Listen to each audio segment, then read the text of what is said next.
ನಿಮಗೆ ವಿಜಯನಗರ ಸಾಮ್ರಾಜ್ಯ ಹೇಗೆ ಸ್ಥಾಪನೆ ಆಯಿತು ಗೊತ್ತಾ?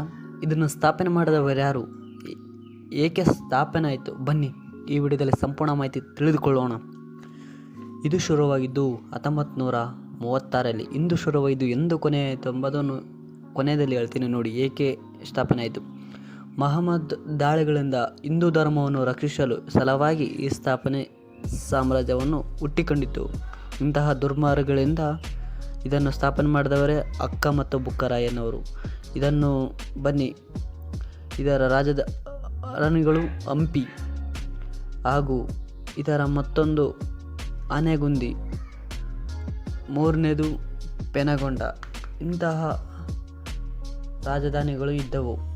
ಇದರಲ್ಲಿ ಶ್ರೇಷ್ಠ ಎನ್ನುವುದೇ ಕೃಷ್ಣದೇವರಾಯ.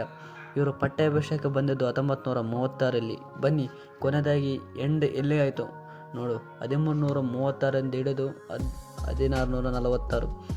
ಸಂಗಮ ಸಂತತಿ, ಸಾಳ್ವ ಸಂತತಿ, ತುಳುವ ಸಂತತಿ, ಅರಿವಿಡಿ ಸಂತತಿ, ಇವು 4 ಮನೆತನಗಳಲ್ಲಿ 1336ರಿಂದ 1646ವರೆಗೆ ಆಳ್ವಿಕೆಯನ್ನು ನಡೆಸಲಾಯಿತು. ಇಂತಹ ವಿಡಿಯೋಗಳೆಲ್ಲ ಬೇಕಂದರೆ ನಮ್ಮ ಚಾನಲ್ ಸಬ್ಸ್ಕ್ರೈಬ್ ಮಾಡಿ ಹಾಗೂ ಶೇರ್ ಮಾಡಿ, ಲೈಕ್ ಮಾಡಿ, ಬೆಲ್ ಐಕನ್ ಒತ್ತಿ. ನೆಕ್ಸ್ಟ್ ವಿಡಿಯೋ ಸಿಗೋಣ.